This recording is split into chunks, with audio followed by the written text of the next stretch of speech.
Hello everybody, my name is Bahzad. My name is Risa. And we are here from Naked and Famous Denim to bring you the Naked and Famous Denim weekly raw denim live stream, the greatest live stream in the history of all of the internet. And we're broadcasting live to you from Yokohama, Japan, the international headquarters of Naked and Famous Denim. And it's a sunny day. It's the morning time, 8 a.m. for us, 7 p.m. for many of you, and it's going to be another hot one out there. I suppose so. Mm-hmm. We're not leaving the house. Perhaps. No. We try to avoid leaving the house these days because the sun isn't letting up. It's usually over 35 degrees here lately, which is translating to like 95 plus Fahrenheit. When we were in Montreal a couple of weeks ago, it was in like the mid-20s, which seems like paradise right now, because when we leave the house, it is hot. It is hot. I'm just hoping. Mind you, I try to live in an air-conditioned environment, try to stay nice and cool, but I'm looking forward to the cool weather ahead because we've got so many cool weather products coming out. Yeah. Anyways, we're going to talk about a lot of those. Stephen Gobelcam writes, Foxfibre on Foxfibre. Foxfibre on Foxfibre. Risa's got some Foxfibre jeans on.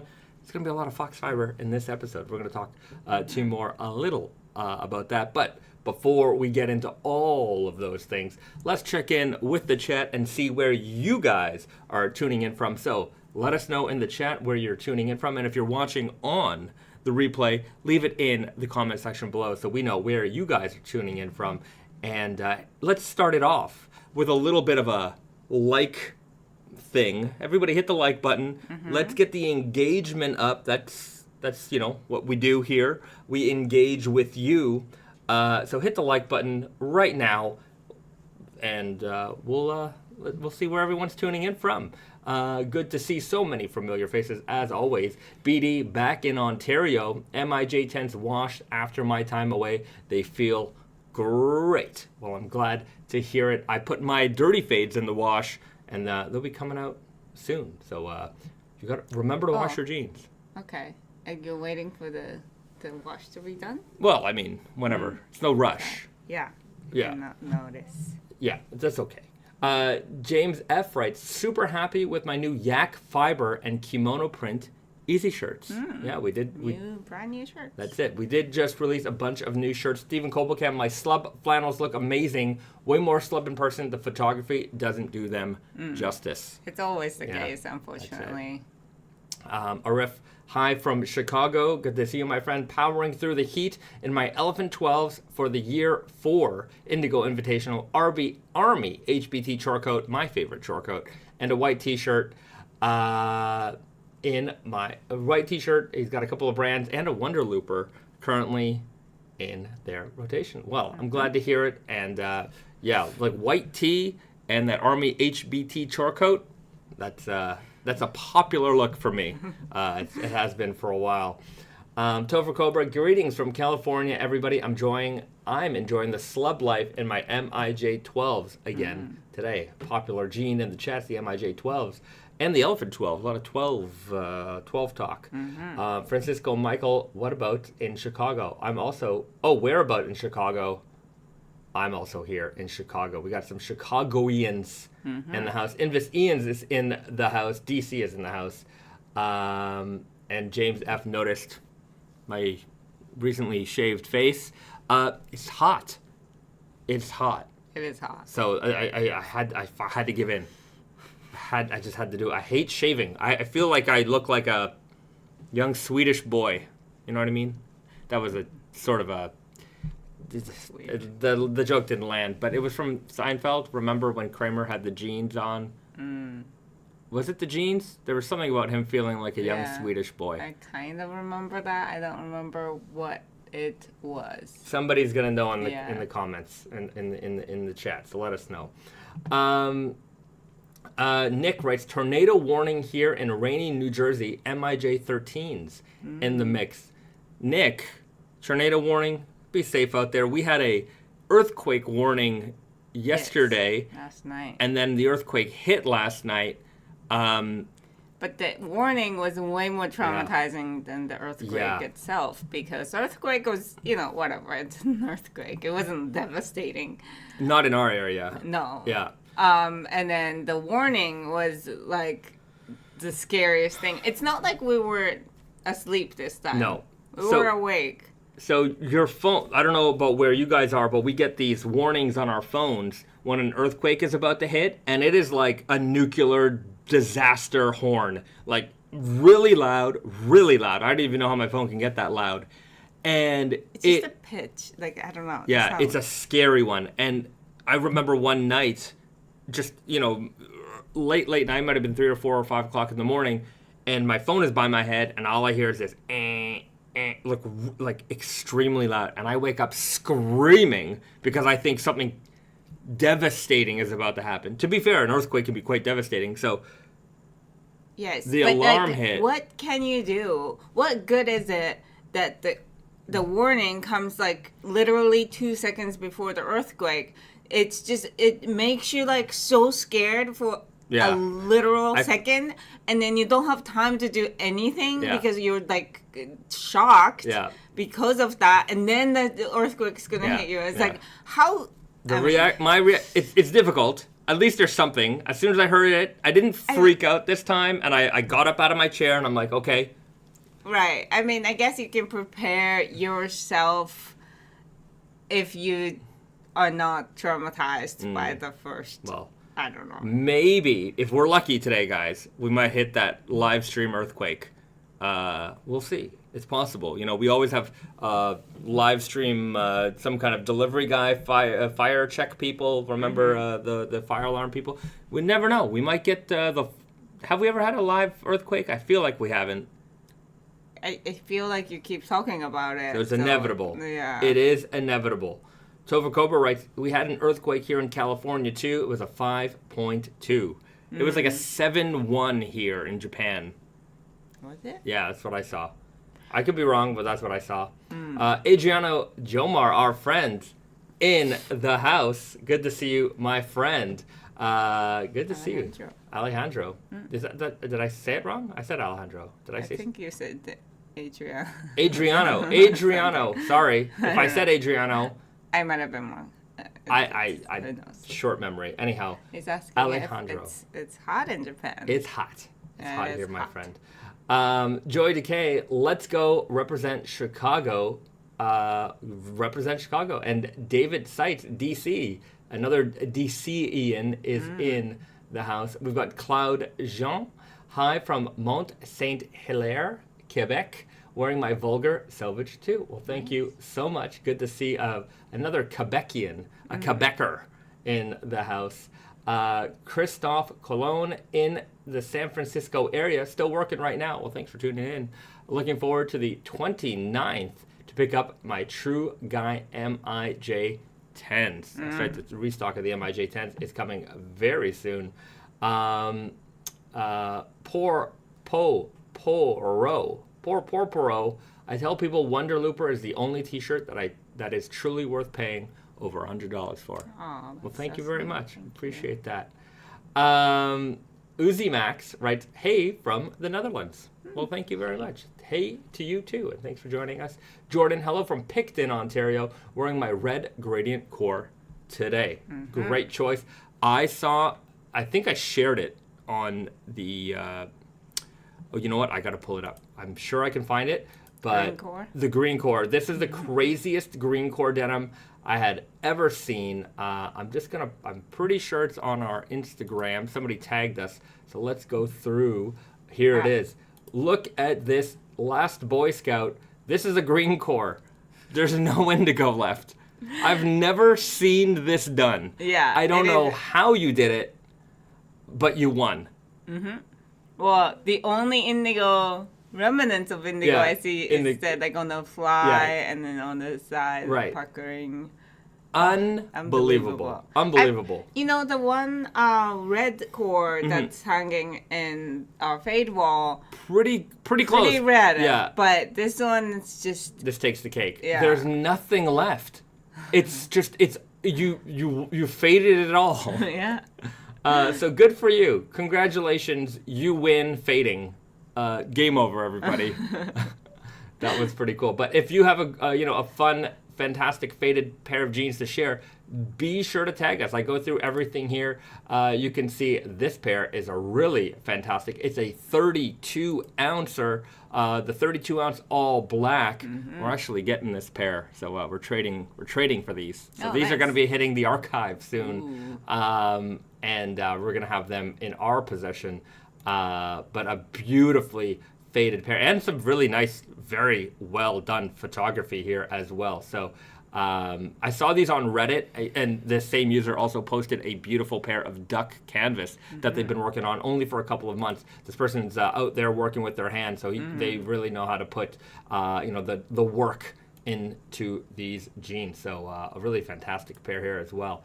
But a lot of great fades, and whenever it's like Indigo Invitational, like you got to check in with your posts.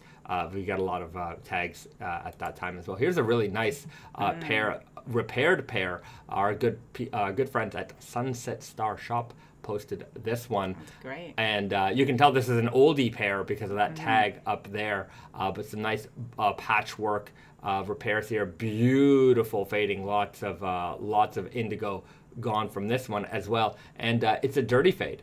Worn for 10 years. That's dirty fade? Dirty fade. Wow. 10 years on. So your jeans can last a very, very long time. And of course, can fade too. Like incredible amount. There's not a lot of blue left in these jeans. And you can tell that they were cuffed for sure. That's why there's still some blue left over there. But they faded as much indigo out of that jean as you could pretty much get. And just a wonderful, wonderful looking pair. My 11 ounce classic, the first pair of classic, it's actually the first sample. I think one day I will get to this level. Right. It's actually been almost 10 years. Like maybe 8 or 9 years. Right. At this point. And I'm nowhere near this, but I can see... You can see it happening. Yeah. Yeah. We can all get there. It does take dedication, that's for sure. If you have a lot of jeans you're not wearing, well, getting to this point might be difficult. But if you dedicate yourself to a pair or two, you can definitely get there. Here's another really great pair of red cores, and you can see just how nicely those are fading as well. Beautiful. Beautiful evolution here. Is this for day 303 of 305, 1 month to go? This is for the cultism. There's a cultism fade contest going on right now. 303 days to achieve all that fading. Less than a year. So yeah, you can really do a lot to a pair of jeans in not a lot of time. The red gradient core. The red gradient, and you can really see the different tones of red in this pair. It was kind of hard to explain how the red gradient core worked because we did use different shades of red, but this one you can certainly see it. So in my opinion, this is probably the best red gradient I've seen. Look at that detail. You can see all the different shades of red right there. So it really comes through. So tag us. We'd love to see your photos. Here are these are the wide pants. Yeah, the wide leg linen trousers, the ladies. These are available in stock right now, so you can check those out. Nice summery, flowy pant, and lots of great fans out here. Mr. BD, loving it. He's got the Crocs on. Not my choice. I'm not a Croc guy. Yeah, we don't own Crocs. I don't own any Crocs. I feel like I missed it, and I'm not ragging on you, BD. I love you. But I feel like when they first arrived, they were so hated. And I'm like, I'm not wearing these. And then the wave of ironically wearing them came out, and I'm like, I'm not going to wear them ironically. And then everyone's like, well, if the cool kids are wearing them, then they're cool. And then I think everyone started wearing them, and they're just kind of normal now. They're kind of like Ugg boots, where I was just gonna say, I used to have this opinion when like Ugg boots first became like super popular, And it's like, oh, I don't know about this. They look like, they make my feet look like, I don't know, like a teddy bear feet. Yeah. And I just didn't like that. But then, like, I just put them on, and it's like, oh, I can wear this with those socks. And it's so comfortable. Right. It doesn't get, like, Yeah, I admittedly, I never hated on Uggs. I always thought they were nice, and I'm like, those look comfortable, and I liked the way they looked with jeans. I don't know, it was something about girls in jeans and Uggs. Yeah. I liked that look. Yeah. Also, guys, it's just like If it's the like vibe a surfer guy. Yeah, exactly. But that's what was the Australian vibe was. Right. So I actually I have multiples and I stand by it. Right. It's so comfortable. I'm with you on that one. Crocs, I don't know, not my thing. I'm not hating on anyone. I'm just a little bit. Just a little bit. I'm sure it's very comfortable though. Yeah. BD writes Crocs in the yard only. Okay. Yeah. Okay, that's and fine. it's meant for that, right. If it's meant for like at the pool or something at the beach, okay, I get it. Right? I'm not gonna. My beach shoes aren't my nicest shoes because they're going in the ocean and they're going in and they're gonna get wrecked. And it's a different requirements. Yeah, I've worn nice leather sandals to the beach, destroyed them. Yeah, destroyed them, and I'm like, you know what? Let's not do that anymore. I'm okay with some disposable-ish shoes. Yeah, but maybe don't go into don't go on a date in Crocs. Yeah. That's not allowed. You got it right here. So Alejandro writes, the post-irony phase has to be my favorite quote of the day. Somebody wrote that. Stephen Kopelcam, flops over Crocs. I'm with you on that one. And Andrew Furusawa, we're in the post-irony phase now. Yeah. Yes. Yeah, Alejandro, I've literally never worn a pair of Crocs ever in my life. I, too, have never put them on. Yeah, and they're not for me. If you like them, you'll like them. I understand them as a disposable shoe, not disposable, but it's a purposeful shoes. I mean, if you, and I see little kids Crocs and stuff. They're very cute. Yeah, they're cute.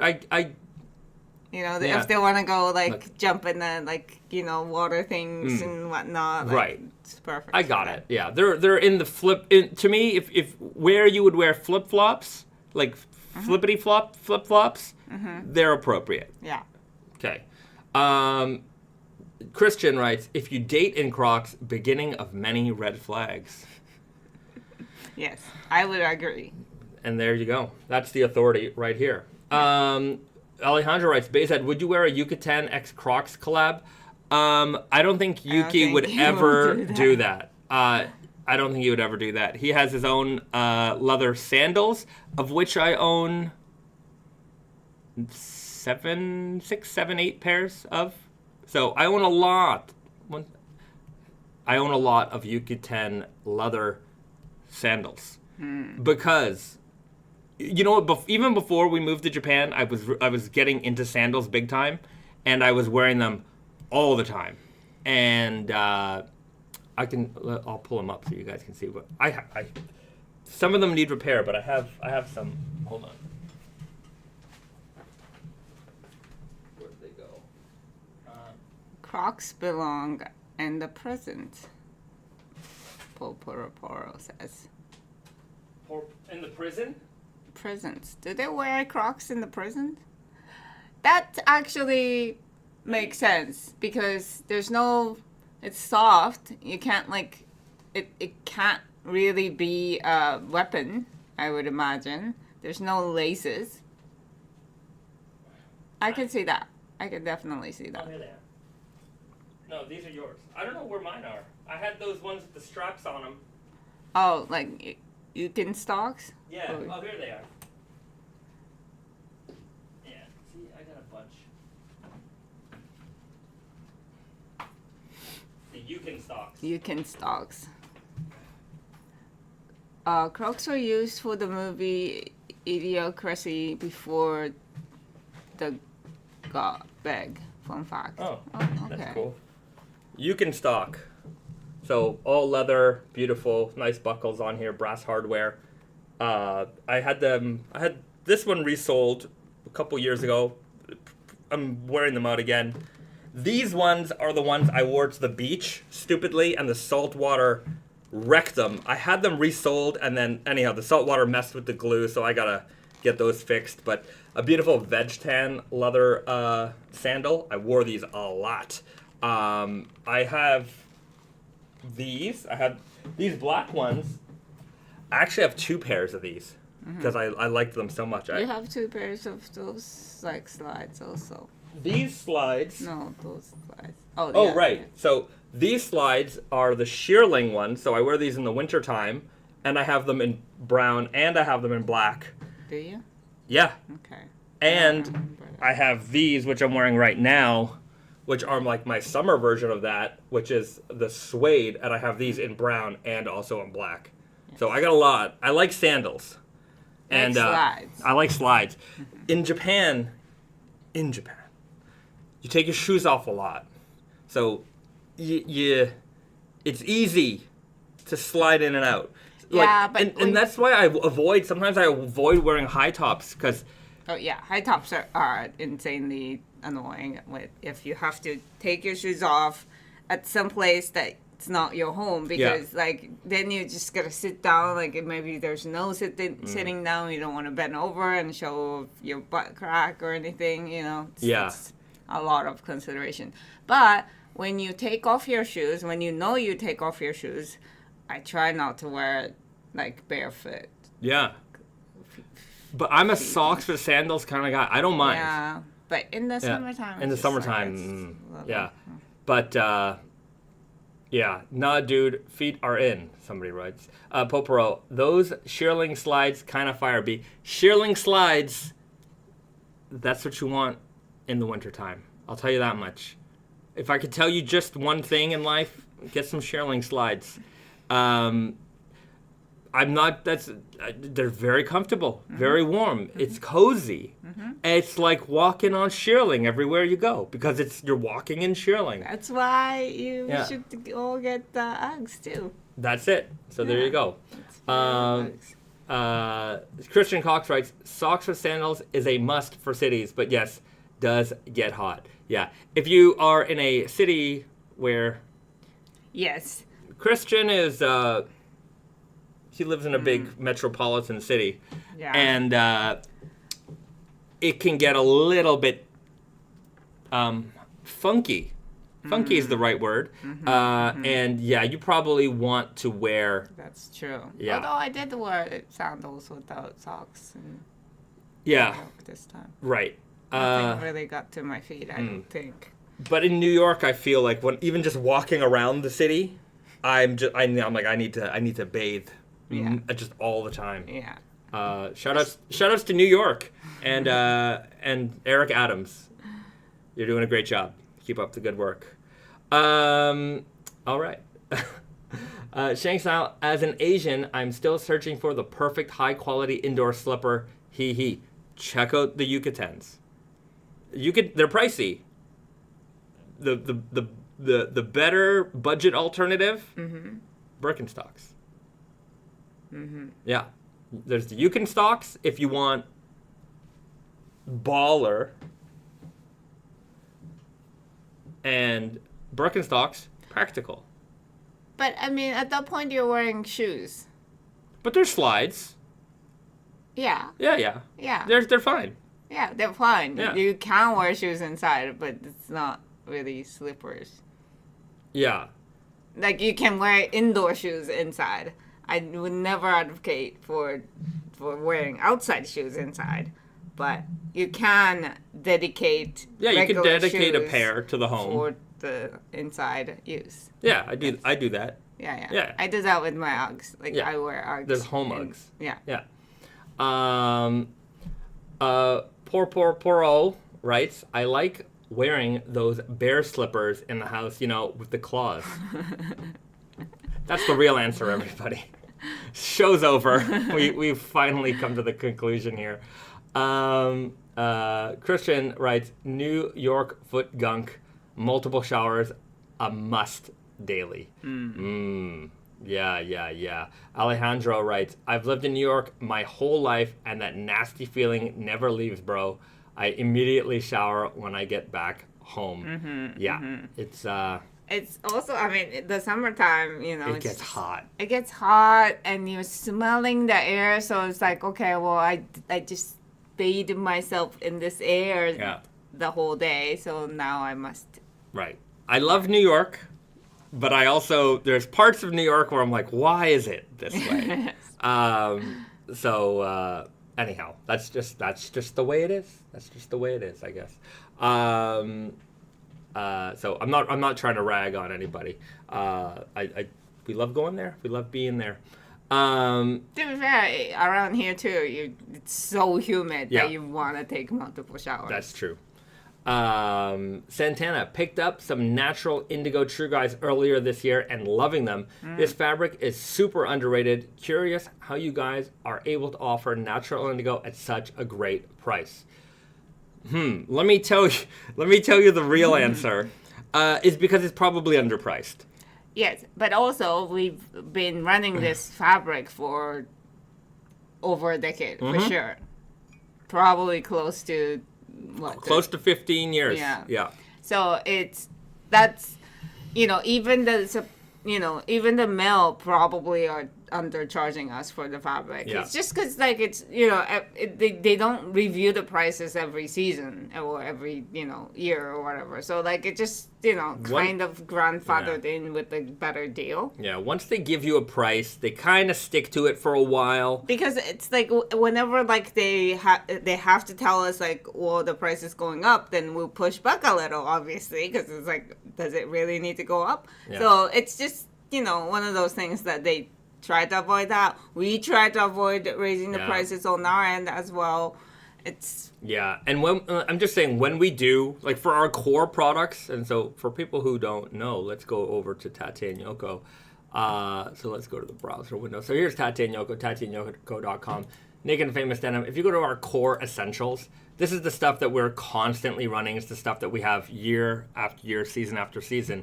And you'll notice that the prices for them are really good. And we've been running these fabrics for a long time. Every now and then there's a price adjustment. We even if the mill hits us with the price adjustment, sometimes it's annoying for us to adjust the prices because it's not just us updating our website. We have to tell all of our retailers, and then all of our retailers actually have to respond to that email being like, okay, we've adjusted it. Sometimes they don't adjust it. Sometimes they forget about it. So it's changing a price it's not just like snapping a finger. And also sometimes the price adjustment that the mill gives us, it might mean that we have to increase the price by $5. And it's sometimes it's just whatever, just leave it. Just it's $5. We'll adjust it later. Now is not the time to adjust it. So sometimes we just hold off on adjustments. And then when we do adjust it, sometimes the adjustment is only a couple of bucks. Sometimes we don't if for example, whatever price adjustment the mill gives us may mean a $5 increase in the retail. We might only increase it by $3 or $4. We don't always go the full way just because whatever, it's $1. We'll just sell more jeans. Yeah. So, I also want to point out this might not need an explanation for a lot of you, but Natural Indigo is still, this is machine dyed indigo. Obviously, it's not hand dyed just because it's natural indigo. It is a natural indigo derived dye. Derived dye. Yep.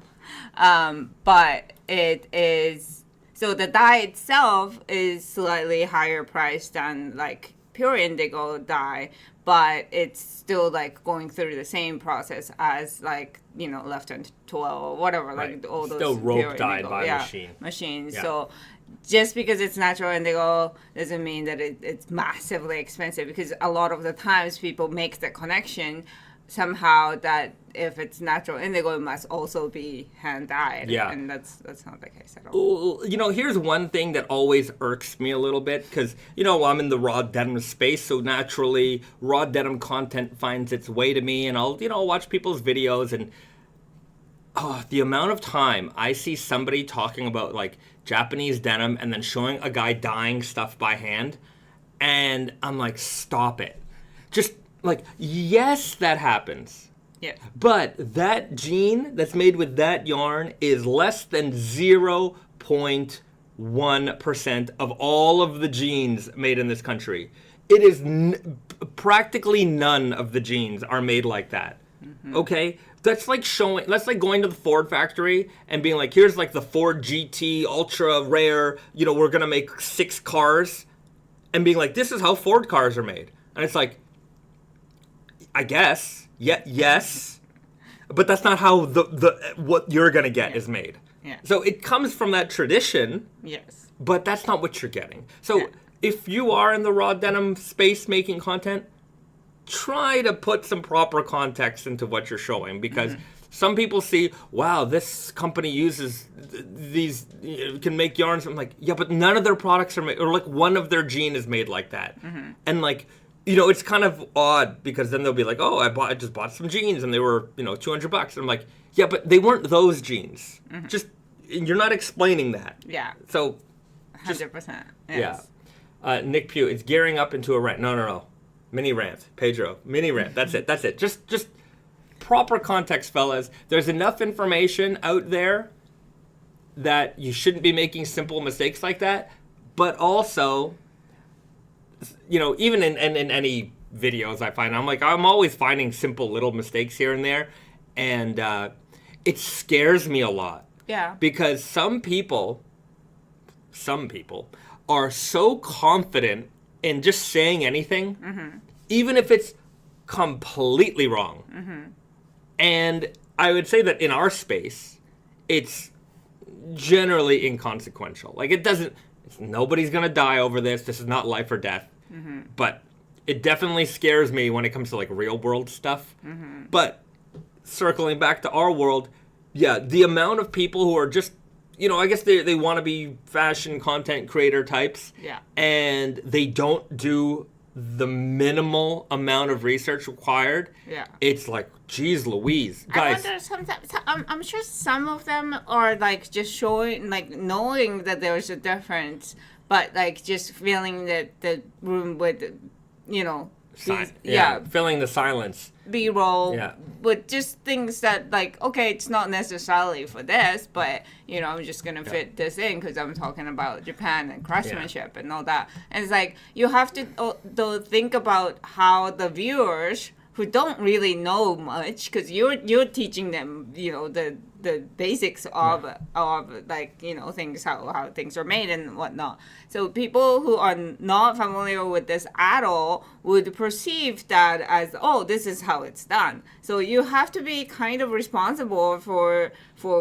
what you're putting out. Maybe you're not putting it out thinking that this is exactly how it's made, but you have to just kind of think from the perspective of viewers who might not know the difference. Yeah. And you will know the difference in the content creator by the ones who go out and do. You can see them doing the research. They're out. They're interacting with people. They're learning. Clearly, those guys, even if they don't have all the story, they're trying to bringing you what they've learned, and they're not just simply stating, facts out of their. Anyhow, you know what I was about to say. Alejandro. I don't know why I keep calling you Adriano. I apologize. Alejandro, funny enough, in one of my videos, I showed Nihon Mempus, that's a mill, dyeing process by machine. Obviously, not the whole thing, because they don't release everything, and it shows the machine dyeing and stuff. Right. So, yeah, there are companies who are transparent with information. They show you their processes, and you can learn a lot from that kind of stuff as well. But some people, how can I say it? They're confident in stating a fact, but they're not well versed in what that information means. So, like, they can state 2 facts, and they don't know how to connect those 2 things, those bits of information together. And I mean, this is in anything and everything. And I Right. I don't want to go in and like correct people. Right, exactly. I think that's a problem because like then you would like be like this attack, personal attack in public kind of thing. I've tried to do it here and there. Like sometimes I'll see something, I'll write something nice. Like I'll do it in a nice way. But yeah, I don't want to. Right. I feel bad because I'm not trying to put you on blast or anything like that. I just want you to use the proper information. Right. Yeah. And oftentimes the creator would not like correct. Yeah. Because they're just moving on. They're like, okay. Exactly. Like, once the video is uploaded, you're not going to take it down and edit and then re-upload it. Like, that's just not how they'll do it. If, maybe they'll just put in a comment or whatever, like, oh, actually, this is wrong or whatever, if if you're a responsible creator. But I don't know. It just once the information's out there, you cannot stop it from spreading and confusing people. You know what the other thing I get more recently is these guys who like they take a garment and they're like, they'll take a product and they'll like rip it apart basically. Okay. And I think there are the good content creators that do that kind of stuff because they really understand the process. Mm-hmm. And then there are just, people emulating that for clicks and whatever. Mm-hmm. And, here's this brand's t-shirt and here's why it's not worth it. And here's this brand's, pants and here's why they suck. And I'm like, you don't know anything. Right. And like, they'll pick up a garment and they're like, well, this is like $5 worth of fabric. I'm like, you don't know anything. Mm-hmm. Like, stop it. And like, it's better, my opinion, which is the right opinion, instead of like ragging on something directly when you have no context, like you're not in the production, you really don't know. Mm-hmm. You can presume and you can say this is my presumption, but even then it's like you're really just presuming out of nowhere, right? It's better to educate your audience so that they know what to and what not to look for. So if you're going to criticize composition, sometimes I see people criticizing compositions of fabrics. Oh, it has polyester and it has this and that in it. I'm like, well, sometimes those materials are necessary, right? Some people, if it's got polyester, it's cheap. I'm like, that's not necessarily the case because sometimes you need those technical fibers for like performance gear, for example. You need it. That's how you make like a lightweight, airy, a moisture wicking garment. Mm-hmm. If you don't have those synthetics in there, you're not going to have that high tech fabric. Mm-hmm. So it just depends on the context of what it is that they're making and what the use case of that is for. So like people just overly throwing out like their stupid opinions, and I'm just gonna say it. It's from 20-somethings who've done nothing in this industry, right? Young 20-somethings who've done little to nothing in this industry at all. They have an interest in fashion, and that's as far as it goes, right? And like they're confidently speaking on something that they're still learning about, and it's like that's really bad. And it's also bad because sometimes they make catchy content that amasses an audience, and then you're telling this audience that this product is a bad product. Yeah. And that might affect like small businesses very harshly. Yeah. And if it's like deserving of that criticism, okay, fine. Yeah. But sometimes it's not, and it can't, like, if a small brand says like, well, that's not true, that voice might not reach as far as that content creator's voice, and it's just right. Alejandro, I'm not talking about you. Just you're one of the good ones. No, yes, exactly. He's like not talking about things he doesn't know. Right. He's willing to learn. He's trying very hard to learn everything he can, which is amazing. And he's got a tailoring background also, so he gets it. So when you hear Alejandro talk, he's coming from a place where, look, he's not a master tailor who's been doing this for 40 years, but you still have a better understanding than anybody, right? You've got a background in it. So you can talk on these topics with a sense of authority. Yeah. And no, you're not claiming you're the, end all be all, but The point is that like you have people who have no background in anything. Right. I like fashion. Great. And like it's fine to talk about things, but I see people trying to tear brands down, and because that, to be fair, that's catchy, you know, it's salacious, but I find it to be very distasteful, and the damage that it could do to a small brand, even a big brand, is devastating. And all you're doing is lobbing grenades. You're just throwing accusations out there, lobbing these grenades, walking out of the room and being like, we'll see what happens. And you could be completely wrong and devastate a business. And that's not fair. There's no consequence for that. Yeah. And yeah, it's just it's it's not like something that you can learn about surface level facts online from people who are writing about these things that might have actual background in the industry, but a majority of things that we learn being in this business is like visiting mills and working with people who actually make these things we're talking about, like yarns, fabrics, stuff like that.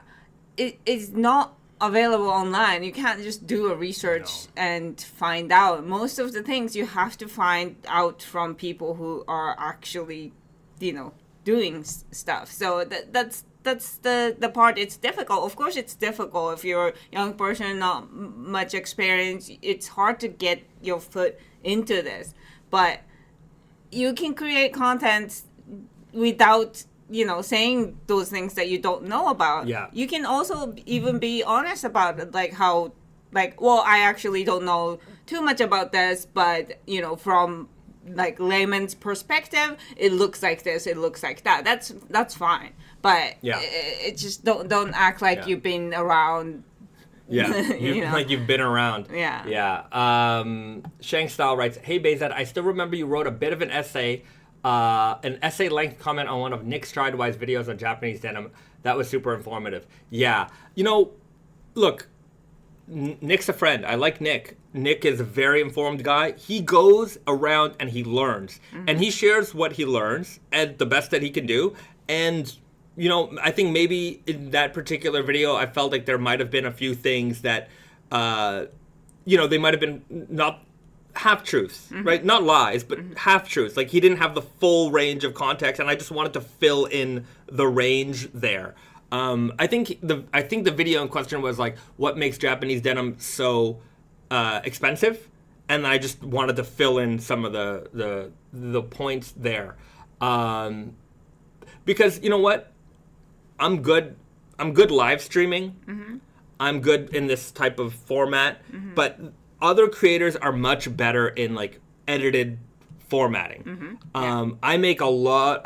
Even when Risa and we make like the product videos, like I stutter, I bump around too much, and sometimes we have to shoot that video over and over again just so it like we get a clean take. Yeah, and also I have to say, I feel like we like talk about less things. Like we can't like explain everything in those videos just because like if we're ranting for like an hour or 2 hours, we can go into every single detail about some things, but when you're in a setting where like you have to put a like a relatively short video with concise information, we can't include everything. So I feel like our best like format is like just talking without scripts or anything like that. We're just talking about everything that we know, this style. And then if people can watch that and learn from it and create a more informative video, that would definitely be helpful. Right. I mean, I think that's what a lot of those guys are doing. Honestly, that's why I like having a lot of friends in this space, because they message me, they ask me questions. Right? So every now and then somebody has a question because they're making a video, and they're like, "Oh, how does this work?" or "How does that work?" And I'm happy to answer them. I always tell them, you can ask me anytime, because if you don't know the answer to something, maybe I know. If I don't know, maybe you know. Maybe we can look it up. Risa and I, we have a lot of books, we have a lot of resources, and we have connections to the mill. So sometimes we'll message the mill and we'll say, "Why those are actually the best sources of information." So that way, even if I can't make a video on this topic or that topic, I've got a buddy who can share that information with all of you. Yeah. And they're coming to, I think I'm a pretty good resource, and through our net of resources, we can get a lot of good information out that way. So, if you're a content creator, hit us up. Happy to answer some questions for you. Shangsa writes, Bahzad, think of it this way. The imperfections in your videos is what makes them beautiful. Wabi sabi, right? I think it makes them more personal and more real. You know, they're not super polished. But this is my favorite format, conversation with you guys. Okay, let's that was the end of mini rant. Let's answer some more raw denim related questions. BD writes, how's the patch customization been going? Do you have any plans for new patches? Oh, and any plans for the Cordovan restock? Yes, we just ordered Cordovan leather. So, I mean, you know, the leather has to get to Canada and get prepared and all that. But we will have some more Cordovan coming in the pipeline. The patch customization in general has been, I think it's been well received. Yeah. I think we could probably talk about it a little bit more here and there. Yeah. Because we haven't really been doing that lately. Yeah. When we launched, we were talking about it. But, So for people who don't know, this is a perfect segue. Perfect segue, smooth segue. You see how that works? Let's go over to tateandyoko.com. And if you're interested, we have a leather patch customization service. So with any jeans that you get, if you prefer a different leather patch, we can change that patch out for you. So we've got the Brute patch, which is only available via customization service. We've got the Leathercraft patch, which is just a basic patch with the Naked Famous Denim text logo. So if you want something a little bit more clean, maybe this is a little spicy, a little too spicy for you, or maybe the environment that you're in, we can change it out to something a little bit more minimal. If you prefer to have a tough action hero buff dude on the patch, we've got you covered here as well. So we charge a small fee, and that's really just covers the price of switching the patch out. Like, I don't think there's much profit here.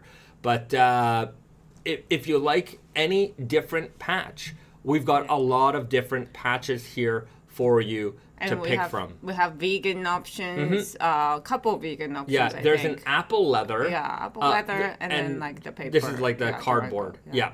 So you've got, that is, we need to restock that one. But there's the vegan apple leather, which is pretty nice, actually. It does feel very leather-like. Cordovan sells fast. Even though it is the priciest one, some people just want the best around. So when those do get restocked, we'll let everybody know. This is a beautiful leather patch, the eel skin. You can actually see, because they have to like join a bunch of different eels together to make the skin. So you get this like line that goes through it. And that line is where the spine is, right? Yeah. So it's a great patch. Obviously it's green, so it maybe something green cast might apply to it a little bit better. But we have a lot of different leather patch options for you. The blue pull-up is beautiful. And we have the real gold coming back. Maybe if you want to have a gold lambskin, we've got you covered here as well. So there you have it. If you want to change your patch on your jeans, just pick any jeans, add them to the cart, then go to your leather patch of choice, add that to your cart, and you have two options. You can sew it top and bottom, or you can sew it all around, right? Or if you just want the leather patch, you can just order the leather patch. Maybe you have a pair of jeans at home already, you just want to swap out the leather patch, you can do that. Sewn all around is more secure, especially for thick leathers. If it's a 10 ounce, if it's a thick boy, I recommend all around. Top and bottom sometimes is not the most secure on those. It's just the way it is. That leather's real thick. So, anyhow, it's, do what you like in that respect.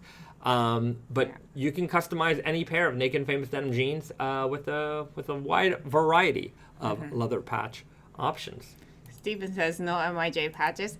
MIJ patches are only reserved for MIJ jeans. Yeah. So, I mean, you could buy MIJ jeans and swap patches with your Canadian jeans, but I suppose if we made MIJ leather patch options, we would only apply them if you have a MIJ in the cart. it's not. Yeah, it's just so annoying because a lot of people just start ordering it, and then we have to say, no, we can't do this, and we cancel the order, and it's just...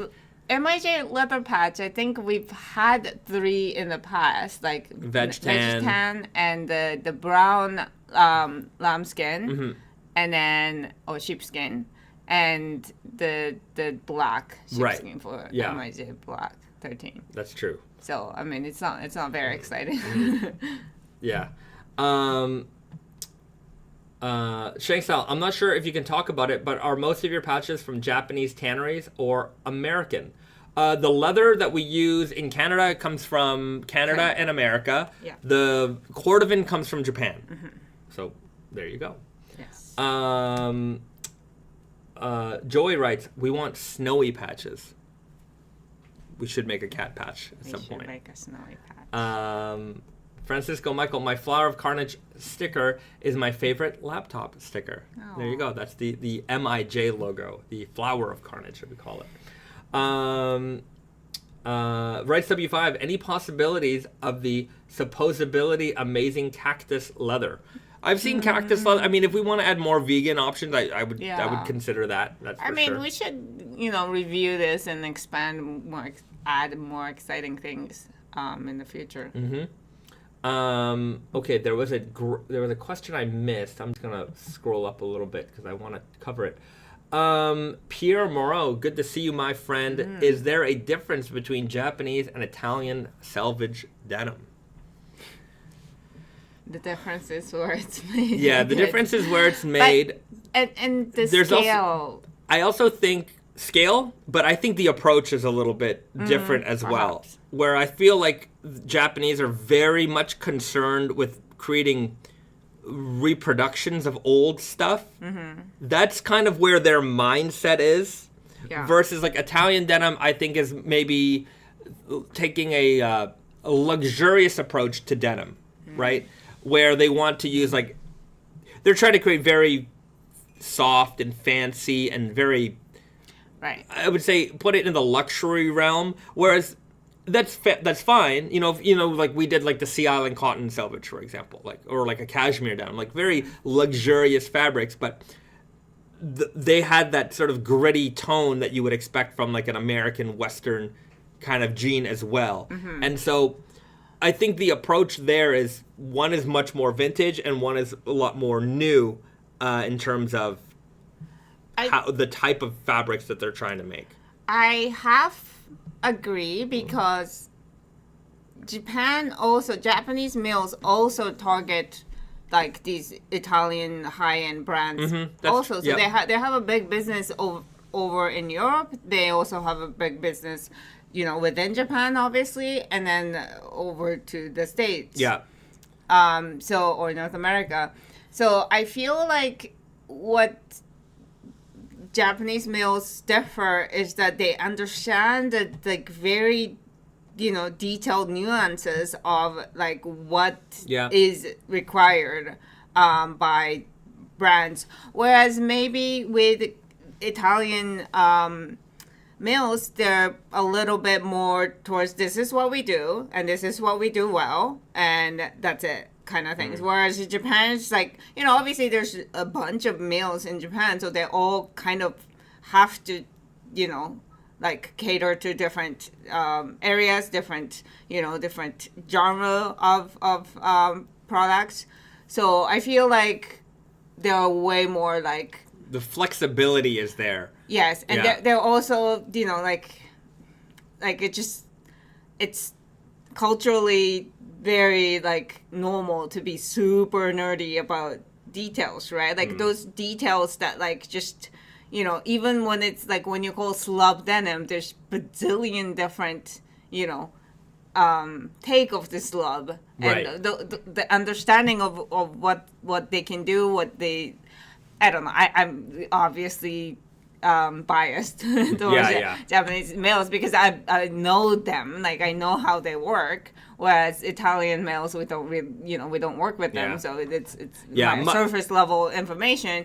It seems like they're a little bit more straightforward rather than like they can do every single detailed differences. Yeah, that's true. I just my whenever I deal with like I don't deal with it in a capacity that we're buying fabric from them. Sometimes we see it, I touch it, and it like there's like there's a cleanness about it, and I think that it's certainly,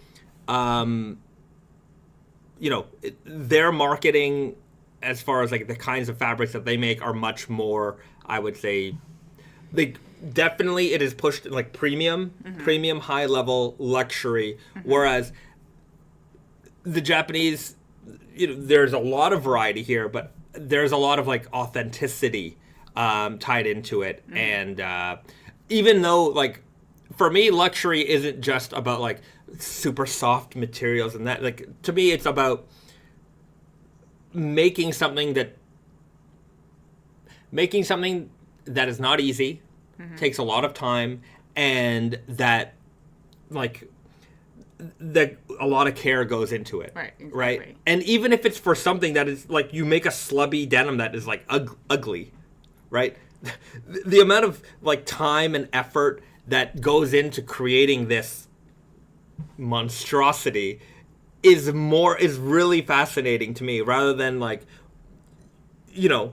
the perfect denim, right? The highest end yarns, the best quality, everything, right? And making such a luxurious fabric, right? And I'm sure there's nuance there too. Like this is a very general statement again. I don't have the most experience with the Italian denim stuff, right? But rugged can be luxury too.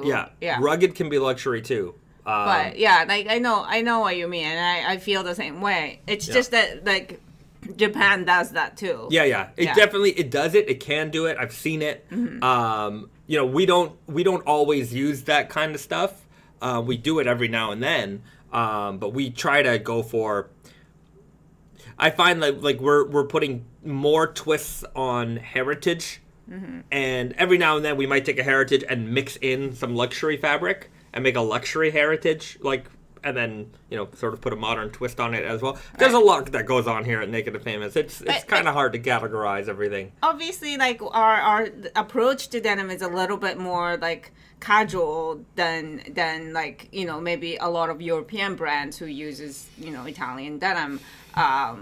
Would be like they're more in general they're more dressier, like they're more it's I feel like the fading property and stuff like that is not really their utmost concern. Stuffy writes, what are your opinions on denim jeans clothes from Italian luxury brands? And then he names a couple brands. Look, I think that the top end of any category is going to make very beautiful clothes. Very high quality, very beautiful clothes. The question to you is whether the price is justified, right? And when it comes to jeans, I think that what you can find, I think that, understanding the kinds of products that we make and the price points that we put them out at, you have to ask yourself a question in terms of, is that jean 5 times, 10 times the price of what I would get for a pair of Naked and Famous Denim jeans? And I would hope that by watching our content, you would know the answer to that. And even then, like I would say that we've used fabrics. We have fabrics that we have it, and they have it, right? Some fabrics are not exclusive to us. Some of them are. Some of them aren't. And I've seen it. I've seen it happen where I'm in the department store and we're selling our jeans, and our jeans are one price, and their jeans are in the same department store for a price that is way higher than what we do. And even, I'm not saying that anyone's copying anybody or anything like that, but I have, sometimes the mills will tell us, they're making our fabric and they're like, oh, this company was here and they really liked your denim, or this company was here and they really liked it. And that happens all the time. They tell, like, we're talking big, you know, the ones with the billboards on every, every major billboard area and all the celebrities on the ads. Those brands, the big ones. And their prices are their prices. Yeah. You should be able to go into a store and look at what they make, look at the quality of it, and tell me, does that look like $1,000 jean? When we put out a Tokushima hand-dyed jean made in Japan for usually about $1,000, you tell me if the basic indigo denim, it might be nice, it might use a nice cotton, right? But you tell me if that 100% cotton raw jean is worth $1,000 or worth as much as our Tokushima hand-dyed natural indigo, Japanese-grown natural indigo jean is. You should be able to answer that question. Well, I think people who are in this community now, they would probably be in the camp of saying that it's not worth that price. But I also have to say, it always comes down to the same argument, but like, the value of the brand, that the billboard, 100%. recognizability, that also goes into the cost, and whether that is worth it to you or not, you have to decide. Yeah. And that's not ours to say. Fair enough. At Naked Famous Denim, we don't offer you the prestige of a, high-end brand, luxury lifestyle kind of right. brand. That logo, for a lot of people, they might not tell you that's why they bought it, but that's why they bought it. That's why they bought it, because that logo to their circle of friends or whoever they're trying to impress means something. Yeah. And to be fair, like, there are brands who are like the similar price point who uses, relatively like high-end denim versus like it's the same as fast fashion denim and charge the same price. So like within that, there's also like, There are the luxury brands that I respect because I know, literally I see it. Yeah. I'm in the mill, we're doing the tour, I see the fabric. At least they're like using one of the best fabrics that we think is worth using too. Yeah. So at least you're getting quality. At least it's quality. You're paying a lot. You're paying a big tax. You're paying the luxury brand tax. But at the very bottom line, you're getting a quality thing. It's not just some mall brand fast fashion made in questionable places garbage. At the very least, they're at least delivering on this is a luxury quality garment with a price that. So not all luxury brands are equal. Yeah, and not all of them are. Look, I think they're all ripping you off in the sense that my value is not on, these are my values again. Like that logo might mean a lot to you. It means nothing to me. It generally means the opposite to me. But for you, it might mean something. And look, sometimes they make a nice thing and I might want it. They might make a nice wallet or something. And look, I know I'm paying more than it's worth for that item, but that's life sometimes. Yeah, and sometimes I want you it. don't know what you don't have, or you don't know what you don't know. If you don't know that like brands like us exist, then maybe you feel like, okay, this is the only luxury denim I can get. Right. So there you go. I think that was a pretty good one. Okay. There's some fun conversations in here. Michael Udall writes, is it possible to make a reverse slub denim where the weft is slubby and the I'm presuming warp is smooth? The answer is, well, yes and no. It's possible to use like a smooth warp yarn, so the exterior yarn, and a slubby weft yarn. The problem is it will still be slubby because the weft is going to show through on the front face of the fabric and it's going to texture the denim, so you're going to end up with a textured denim. So there's no way to only have texture on one side and for it not to show on the other side. It is going to still be, it won't be as slubby, but you will still have texture. But I mean, like the slub, like if you're talking about like indigo by white kind of denim, like whether the indigo yarns are slubby or not does make a difference in how it's going to fade. What the slub texture is there from just the weft side, but it would not really affect the fading. Like what's great about slub yarns in general, in my opinion, is not just the texture, but also the fade like variation you get. Like you get certain like different shades even in the same spot of same fading area. So you don't get that if the warp is not slubby. So it would be a little different, and it's possible, but I mean Yeah. I mean, we never done that. Yeah, but we never did it just like that. But yeah, it wouldn't. I think if your question is whether it would create a smooth, like normal looking texture on the outside, I'm gonna say it's not going to. Just because anytime you incorporate slub yarn at all, it's gonna create somewhat of a texture, even if you try to hide it on the weft. Chris Lauren, I'm sorry, I saw you ask the same question a bunch of times, and now I'm finally answering it for you. Foxfibre Overshirt, this guy right here, coming out in the next few weeks, or is it looking closer to the end of the year? I think it'll be here sooner than later. I don't have an ETA on it, but I'm thinking before October. We're getting a lot of stuff is coming in. Quebec has something unlike most of Canada. And that's something called construction holiday. And it's much like Europe, where Europe decides that for the entire month of August, nobody works. So Quebec was like, that's going to be us. So, except it only applies to physical labor jobs. So like a blue color. Construction and factory work were on holiday. So everybody goes on holiday for a couple of weeks. I think it's like 3 weeks. And so our factories are closed at the moment. They are firing back up on Monday. So things are going to start to roll in again. So the last couple of weeks, there's been a slight decrease in the amount of stuff that we've been getting into the factory. But that's been coming out of the factories. But more things are going to start rolling in pretty soon.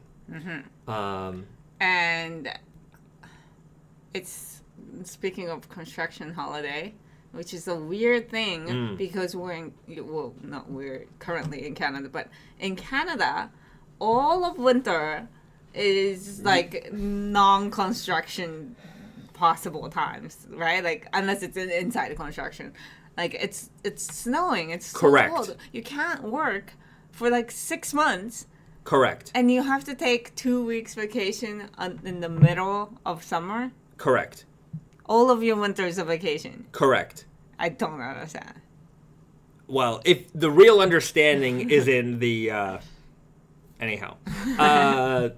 You guys know. I just want to point out how, like, like sewing, it can go all winter. Right. It does go all winter. Yeah. So, okay, fine. But they deserve a summer holiday. Brenton writes, driving around Quebec during construction holiday this past week was terrible. Yeah. Traffic, Cathedral Ring writes, this is the French way.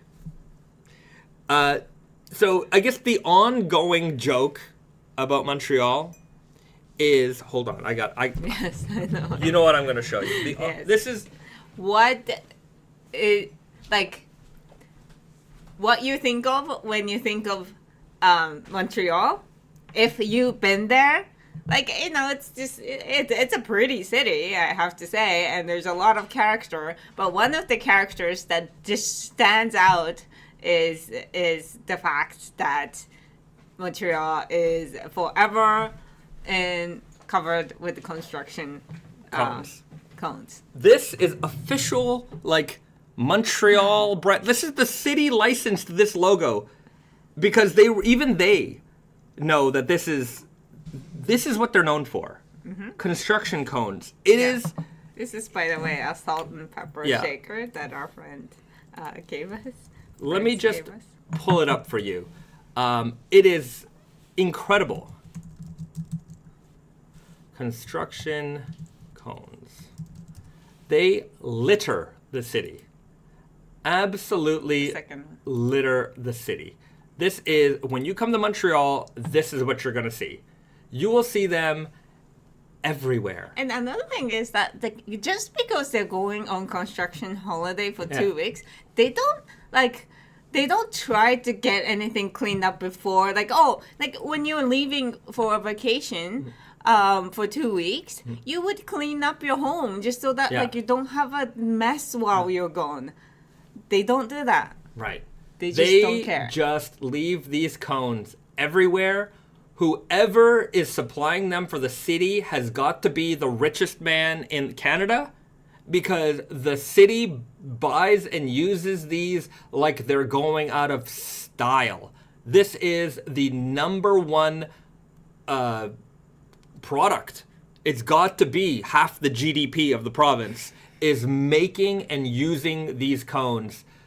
There's at least a 50-to-1 cone to human ratio in the city in the province. And they just get run over. Like people drive over this casually. Oh yeah, too. they just get destroyed. So they're very disposable. Yeah. Rue Barre is the theme of the city of Montreal. They're everywhere. So traffic in Montreal is gorgeous, and I'm so glad. I'm so happy. I'm ecstatic that in the 12 and a half minutes a year that you can actually do construction, that half of that time is let's just go on holiday. Yeah. It's the French way, my friends. Mm-hmm. And when you live there, you get used to it. It's like Stockholm syndrome, You're just well. But it really makes you appreciate. This is my entire thing. Is when you come home from a place like that, it really makes you appreciate Japanese work ethic. And oh yeah, it's okay, there's downside to being in Japan too, obviously, but it's just wow, I appreciate anytime there's a construction that blocks the road. We don't live in a very busy area. We're in residential area. This blocking the road for a couple hours does not pile up traffic all over town or anything like that. But if they have to do something to close the road, first they will do it in the middle of the night. Yeah. Between 12 and 4 a.m. And they also send every single unit that's all around here. All of, not just the building, but also units of buildings will get a poster, a flyer to let us know that road will be blocked between 12 midnight and 4 a.m. on this day, 2, 3, 4 weeks in advance. And it's what am I going to do with this information? Yeah. I don't care. But they're just in case. Yeah.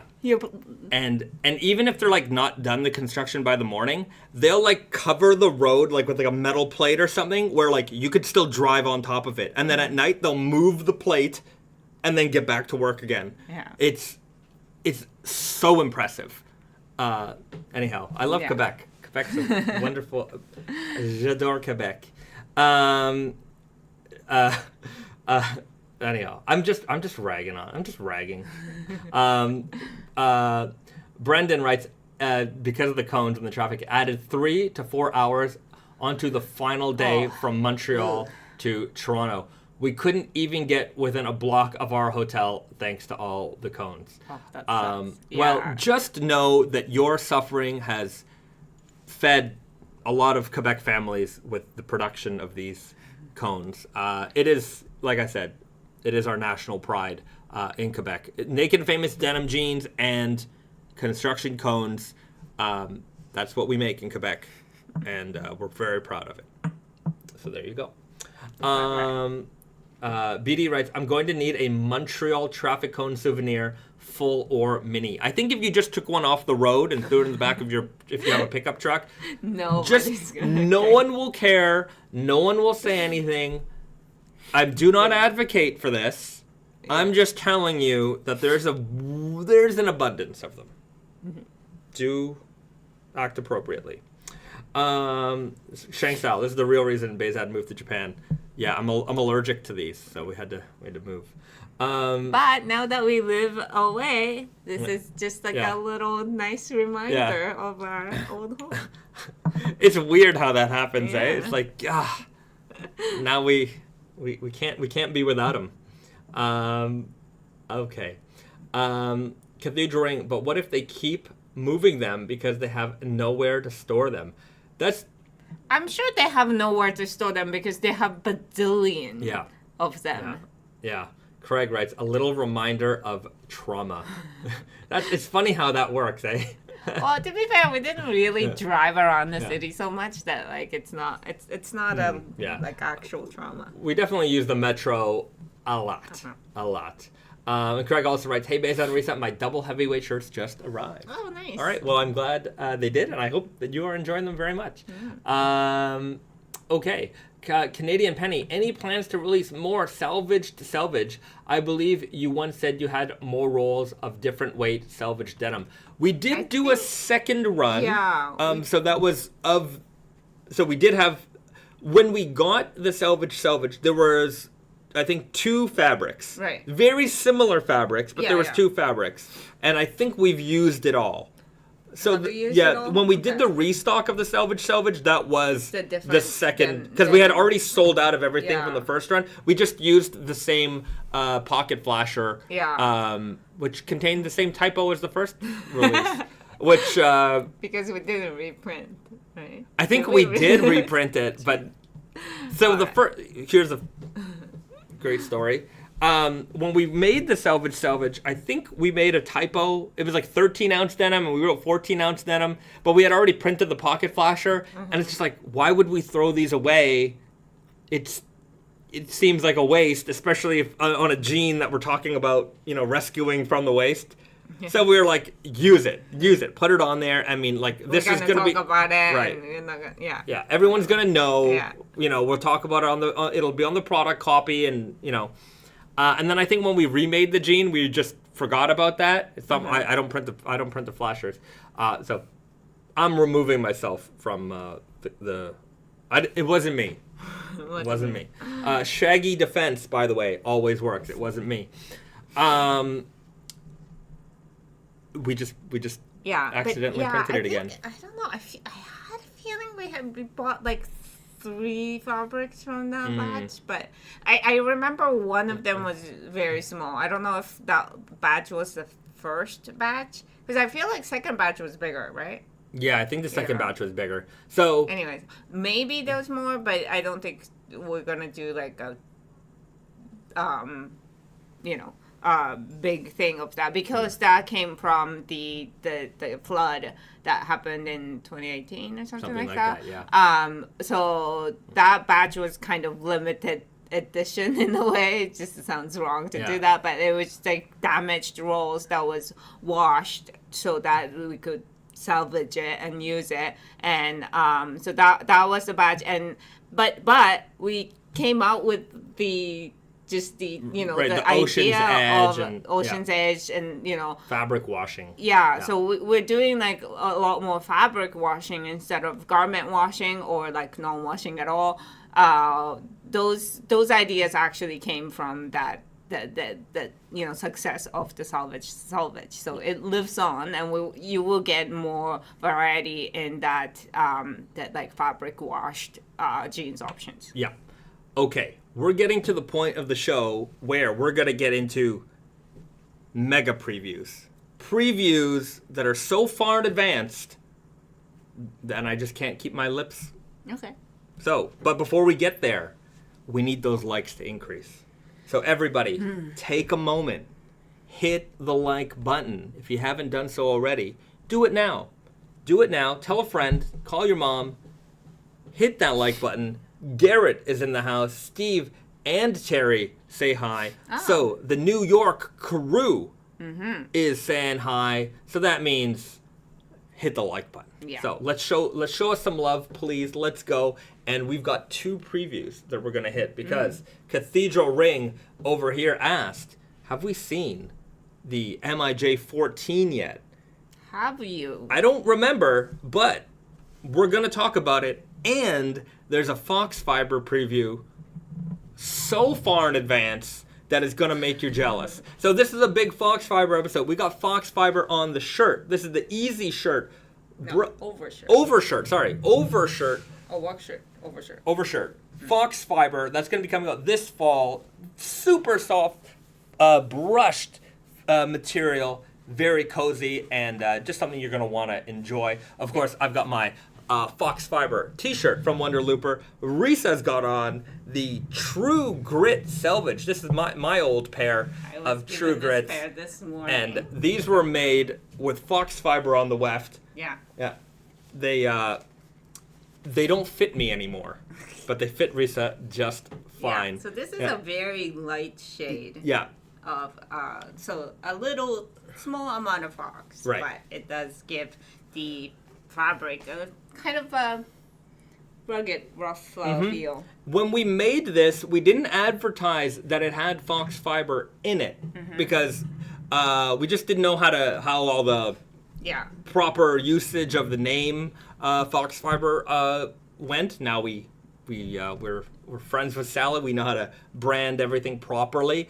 But just that's a secret kind of Foxfibre jean that we made in the past, and that was followed up with the brown fox selvage. We've got, let's grab those ones. Okay. We've got this jean coming out in 2 weeks. So this is going to be coming out on the 22nd of August, and this is the all natural indigo Foxfibre Selvedge.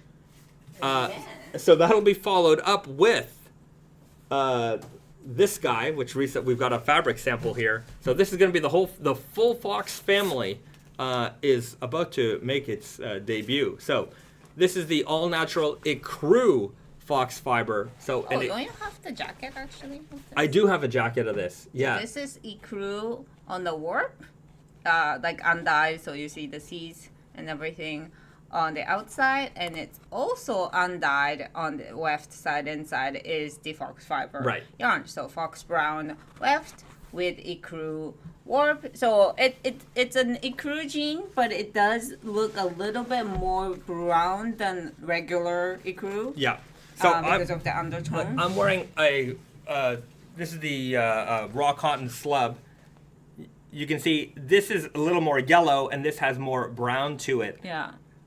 Hopefully it's showing up on camera, but this is a warmer tone in general. Yeah. And his is also brown kind of by dirty. dirt, so it's a little difficult. But you get the idea. Yeah. So that is this is the indigo version is going to be coming up for fall winter 24. The Ecru version is coming up for spring 25. 25, and then fall 25, which is what we're developing right now. Yeah, it's gonna be a product in a year from now, at least a year from now, is the Fox by Fox. The all Fox. All Fox. The all natural. All Fox. All Fox. Anyway, we're gonna work on the name, but it's Fox Warp, Fox Weft. Yeah. So I just put this up.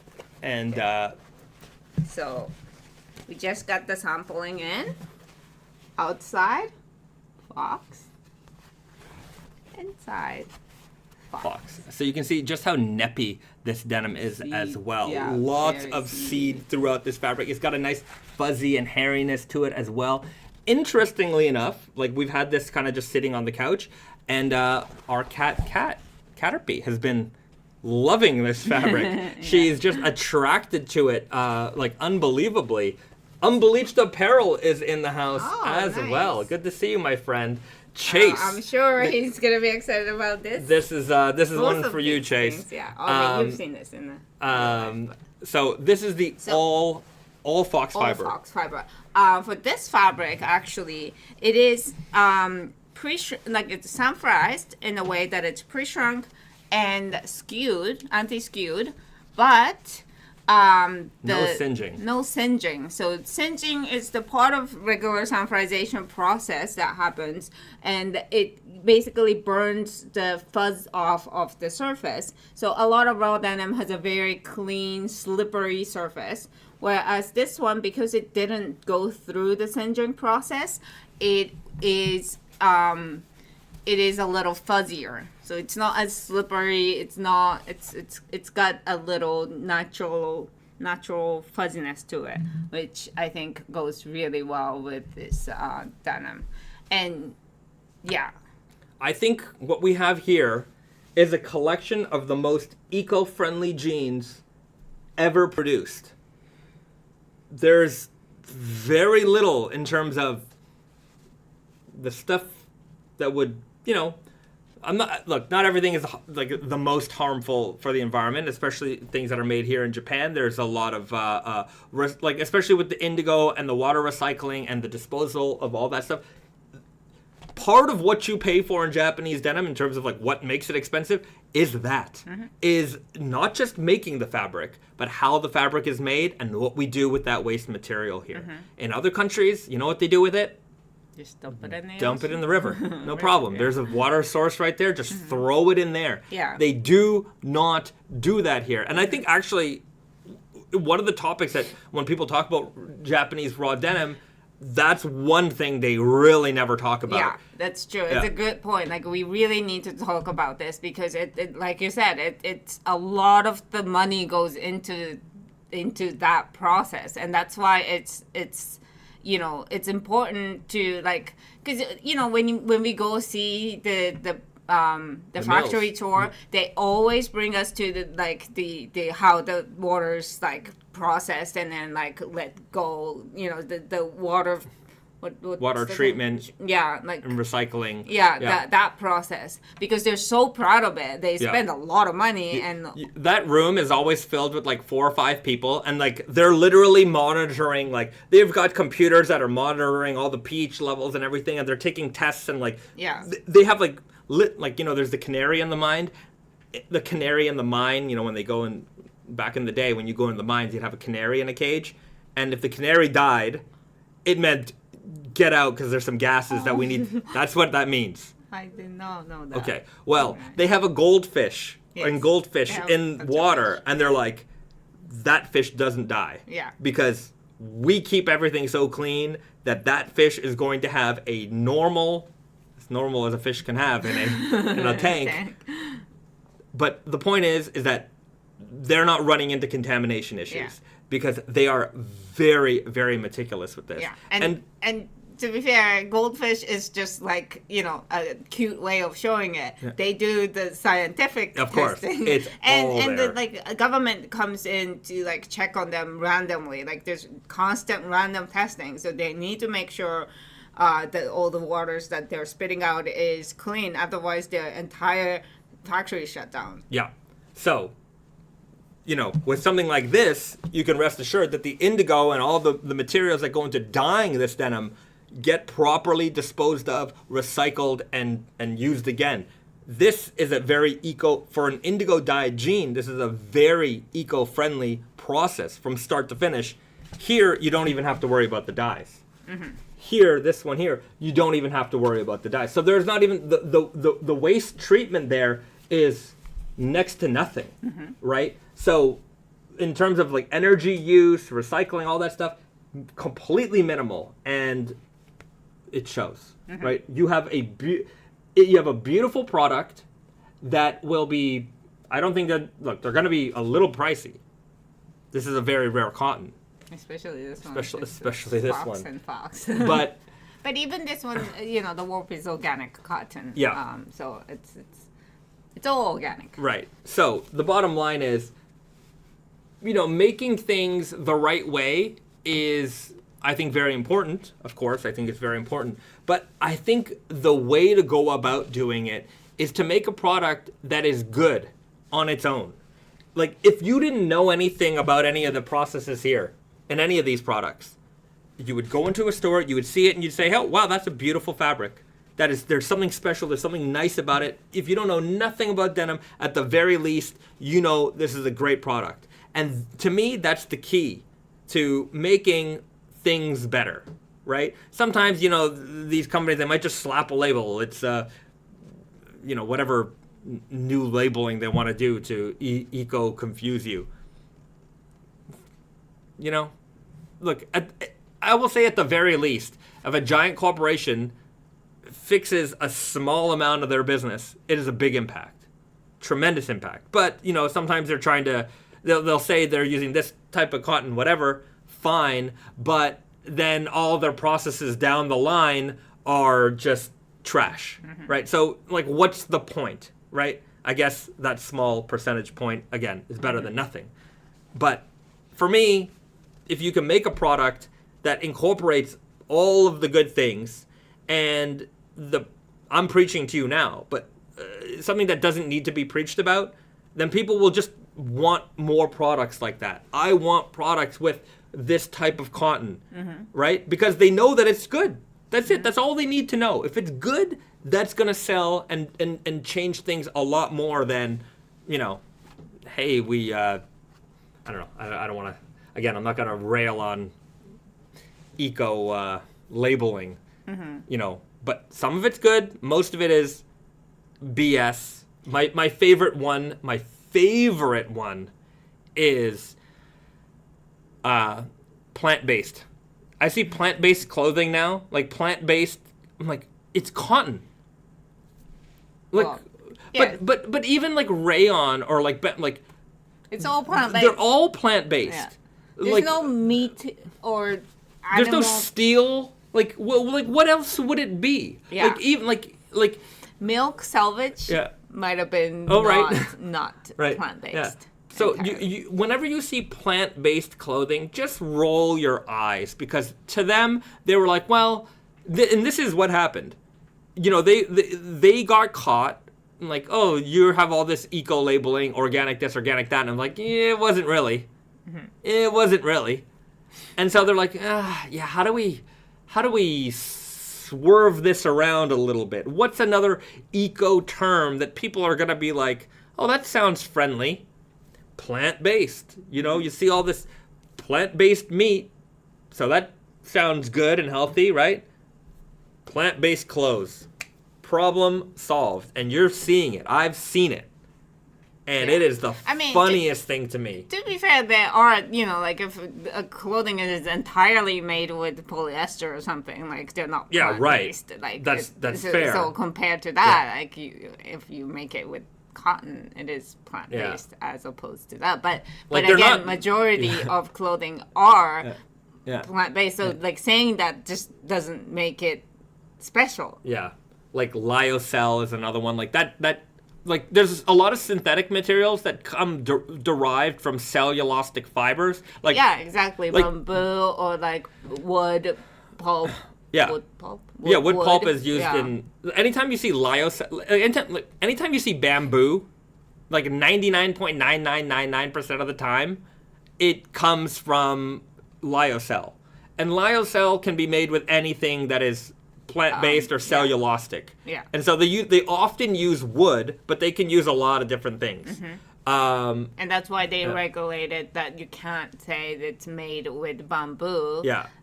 You can no longer legally say if your sheets are made from lyocell, derived from bamboo originally, but you can't say that it's made with bamboo because it's really, that's not the same thing as taking bamboo fiber and spinning it into yarns, which is horrible as a sheet also. Yeah. Just so you know. Unbleached Apparel says all 100% cotton labeled clothes are plant-based. The issue is the trim, sewing, thread, dyes, tags, finishing, etc. that is done to the pure cotton.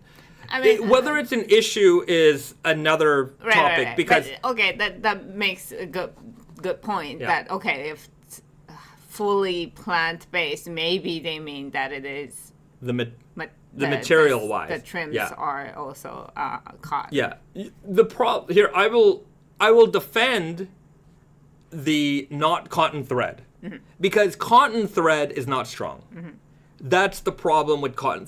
A long time ago, we used cotton thread because that's what we had.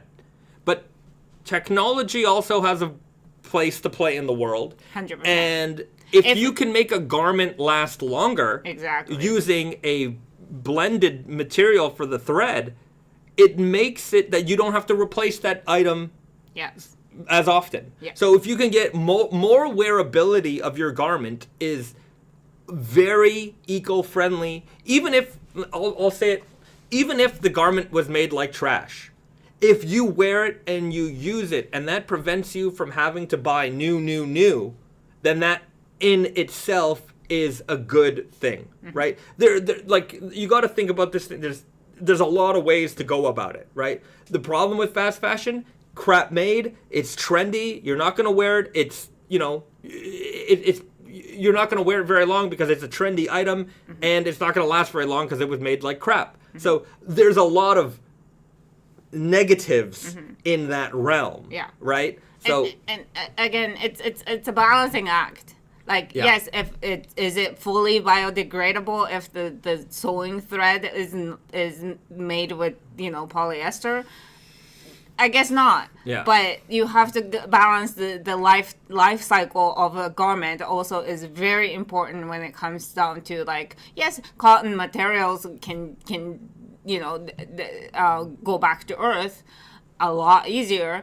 But at the same time, if you're just having to replace that cotton item all the time, then is it really better? Is it really better for you to be buying more stuff? You know, because it's, no matter how you buy things, there's the transport, there's the selling, there's all kinds of things that's involved, like things that are not great, you know, in general. So this discussion there's no like one simple answer to this. There's all a matter of like balance and how you think about things. It's all just a matter of trade-offs, right? So you have to make the best decision, and hopefully the most informed decisions that you can. And I think that's why many of you watch this channel, because you're learning about not just raw denim, but apparel in general.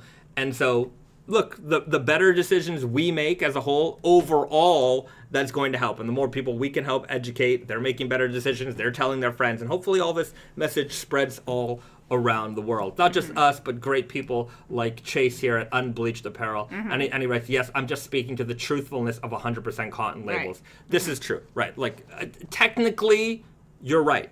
Not 100% cotton, because sewing thread trims do account for the garment.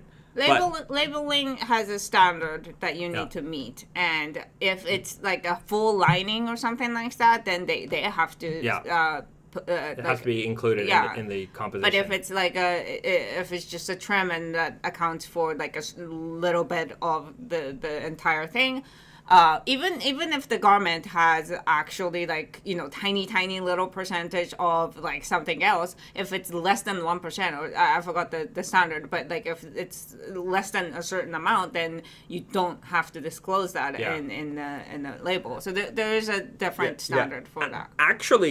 Actually, you know what's interesting is that this labeling standard there's a lot of difficulties with recycling garments, but one of the main, I wouldn't say one of the main, there's many main problems, but one issue that I find interesting in the recycling of garments is the problem becomes labeling, right? Because if you take a bunch of t-shirts of mixed compositions and you start chopping them up and spinning and, you know, taking those fibers and combining them with some new, because you always have to combine it with new cotton. You combine it with new cotton, you don't know what the composition of that material is going to be. And if there's labeling regulations country to country, you can't sell that because you don't know what's in it. And also, there becomes a problem of consistency, because if you make one batch with a mixed batch of material, and then you make another batch with a mixed batch of material, you don't know what the consistency of that thread is going to be. So it does prove a challenge in that respect when it comes to recycling garments. Now, offcuts is one way that you can recycle garments with confidence, because you know what the composition is of that. But that's not recycling garments, that's recycling fabric. Yeah, that's recycling fabric. And then there's something called recycled cotton, and that is usually when you're in the yarn spinning mill. There's a lot of cotton flowing about, even when in the weaving mill. There's these vacuums all around the mills that suck up the cotton, because otherwise you might breathe it in. It builds up on all the machines. So it sucks up all this cotton, and then they take that cotton Yeah. and then they reuse it. So that's how recycled cotton works from the cotton stage. Yeah. So the idea is that like when a brand says one thing like plant-based or like made from recycled materials or whatever that their green claim is, the idea is that as a consumer you should think about it and like think what it might mean, and if you have that's your buying decision, like you're buying this garment because it's recycled, and that like how it's recycled is not clear to you, you can always reach out to the brand. They might not respond to you, but they might tell you how the fabric was recycled or fiber was recycled or whatever the case is. Like it's always important to like just not take that on a surface, just the words, and it's like, okay, this is recycled cotton. It's like, but how? Like, you want to know. I think anybody who's watching this would like to know. So make it a habit to, like, think maybe one step further. Yeah. Also, just a Bahzad correction here. I was calling Chance Chase. His name is Chance, not Chase. And I was corrected by Alejandro, pronounced Alejandro and not Andreas. No, I don't know what I was calling you before, but I'm messing up everybody's name today, and that's what you can expect here on the Naked and Famous Denim live stream, where I'm gonna screw up your name. Sorry, it's not. It's my incompetence. So I apologize. Rice W5 writes, a patch made of dandelion rubber. It's a thing. Watch some vehicle. It's a thing. Some vehicle tires, etc. Huh. Dandelion rubber. I will look that up. That could be interesting. I also like calling dandelions dandelions. Because people would correct you. I just like the way it sounds. Dandelion. It's like aluminium. Dandelion. You can call it dandelion. Why can't you? Because it's not how it's pronounced. But yes, aluminium. Or aluminum. Aluminum. Yeah, aluminium. That always confuses me. Like, I don't know which one's correct. They're both correct. Which one is correct? They're both fine. Are you sure? Yeah. Okay. 100%. It's fine. Yes, correct. I'm always right. I want to talk about one thing. I haven't talked about this one in a while, but I want to talk about it because it is an important topic, and it's one of the most important topics, and that is getting the right size. Because lately I've been fielding some questions about sizing. We are getting into the fall season where we're going to be looking at new jeans and getting geared up for the fall. So let's talk about sizing, because there's always questions about sizing. What's the right size to get? How do I get the right size? So let's do it. It's one of the best topics around, and we can always use a refresher on this one if we are a pro denim enthusiast. So for us pros, this is how we handle sizing. Let's go over to Tate and Yoko, pronounced Tate and Yoko, and not Tate and Yoko like many non-professionals pronounce it. But Tate and Yoko, if you want to get your right size in anything on Tate and Yoko or nakedandfamousdenim.com, nakedandfamousdenimnyc.com, go over to one of our products. So if you're interested in, say, the Weird Guy Smoky Cotton Salvaged Selvedge, which is a new release for us, you go over here, and with every product, we have a measurement guide. So this lets you know the exact, not exact, but within a range, plus or minus half an inch, the measurements of the jeans and their corresponding size. So if you get a size 31, you can expect the waist size to measure the circumference 33 and a half. Some people out there, if you're new to buying jeans online, especially, from websites like ours, you might own a pair of 32 waist jeans and assume because the tag size says 32 that you're a size 32. And that means your waist size is a 32. But if you take those jeans and you measure them yourself at home, and you measure them the way that we measure them, which you can find in this video here. And we also have a blog post where we go over those details.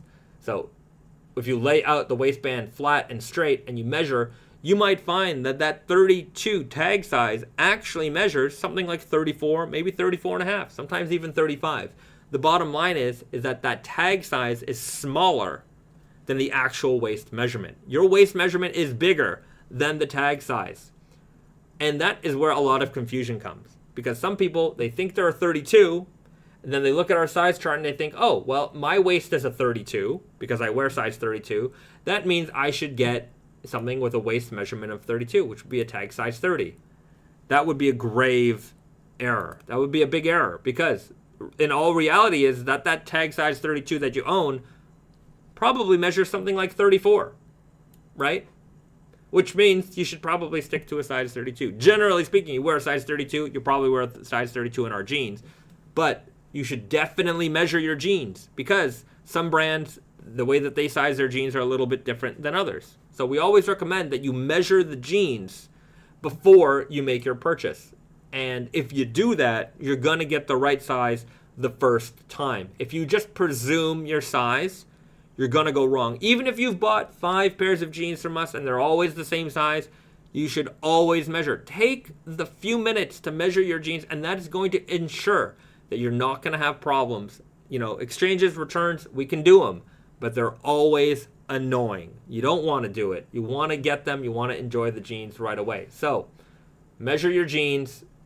Your tag size is not your waist size, and you should measure the waist as well as everything else, and then take those measurements, compare them to the size chart. We have them in inches and in centimeters here, and find the corresponding size that works for you. So if your waist measures, your waistband of your jeans that you own right now that fits you well, if they measure a 35 and a half, well, you should get the 34. Yes. But I also would emphasize that if you're if you're even a little bit over the closest size that you know, say like in this chart, like you're 34.8 right in the jeans, I would go with 34, size 30, tag size 34, right, with the 35 and a half inch waist, because there's always a consideration, right? Like one is shrinkage. Obviously, most of our jeans are raw.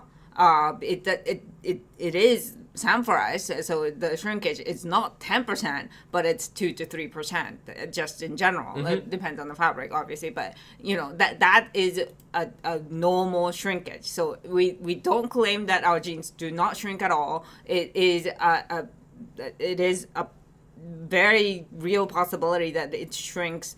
You know, of course, when you're wearing it, the cotton stretches too. So, you know, it's not necessarily that you wash it right away and you lose 2 to 3%, like literally, you know, right away, and you never get it back or anything like that. So it's more complicated than that. But there is a shrinkage. So keep that in mind. And also another thing to consider is that there's tolerance. Like we're not precision cutting everything, and not everything comes out to the exact same measurements all the time. There's handwork involved, so there is a tolerance of we say plus and minus half an inch. So we cannot be responsible for something that you bought right on the edge and that it turns out half an inch, it came out half an inch smaller, and that it's you know too small for you. Right, still within tolerance. Yeah, so keep that in mind, and also the fact that in general you want your clothes not to be the smallest possible size that you can't fit into. You want a little bit of wiggle room. Yes. Yeah. Just in general, you will be moving around. You will be eating big meals. You will be washing jeans and sometimes put it in the dryer. All those things can happen in life that you don't want to you don't want to live on the edge. Overwhelming majority of returns are because the jeans are too small. Yeah, that's the number one reason for a jean being returned, is that they're too small. So even if you also have to consider, say, the jeans that you're wearing that you're measuring Are they are they snug on you? Do you have room in them? Keep those things in consideration when you're measuring and comparing the chart, comparing your measurements to the chart. So, but yeah, don't live on the edge is my never live on advice. the edge. Always give yourself a little bit of wiggle room. It's going to go a long way. I'm going to say as a man, I'm speaking for all men who get old. We all get old. I don't know, when you're young, you feel like you're not going to get old, but I guarantee you I used to be that person, and then I got old, and none of my clothes fit anymore because, I was a smaller person, and now I'm not as small as I used to be, and sometimes I often get rudely awakened when I try to put something on. So I'm not saying that, buy a size that's going to fit you the rest of your life, but you would be, impressed with the sizes that you can change within a year when you're a certain age as a man. So it is scientifically proven that your metabolism go down as you age. So there's a fact behind that. Yeah. Also, Devin Hurt says, also when winter comes, you can tuck your t-shirt under your sweater. Yes. So there's option if you have a little bit of room. When it's the tiniest possible, jeans that you can button up, then you don't have any option. Yeah. So yeah. Leave the option open. Leave some room. You'll be much more happy with your jeans, with that. Craig writes, I'm oldish too, late 80s baby, early 80s baby, but I know the feeling. I'm later. Mid 80s. Yeah. We're a lot of. I'm sure there's a lot of 80s kids in here. I was trying to think of something that only 80s kids would remember. Rewind. Be kind. Rewind. Yeah, be kind. Rewind. If you know what that means. Yeah, you're an 80s baby or earlier. Be kind. Rewind. Wow, I'm sure there's a lot of people who don't realize what the context of that is. If you don't know what that means, let us know in the chat. I would imagine they would have at least come across it somehow, heard about it. Yeah, but you may not have lived it if you were born in, mid to late 90s. Yeah, BD writes, stay alert and stay safe. That's still the case. Yeah, that's still the case, but we definitely heard that, especially in Canada. Stay alert, stay safe. Alejandro writes, I have no idea what it means.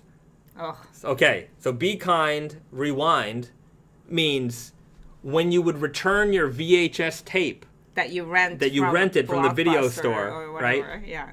They wanted you to rewind it because the next person who's going to rent that movie wants to watch it from the start. They don't want to have to rewind it.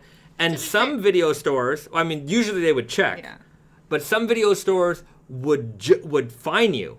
So to be because they have to rewind it. They're not renting out. I don't think they will be renting out movies without rewinding it. Yeah. But you're adding the time of the the store to have to rewind. Yeah. Whereas if you return it rewind it, then they don't have to do that. And that's the courtesy. Yeah, that was a courtesy. They would charge you a fee for not rewinding, Pedro says. Yeah, and so they would have little rewinder machines, so they wouldn't actually have to put it in a VCR.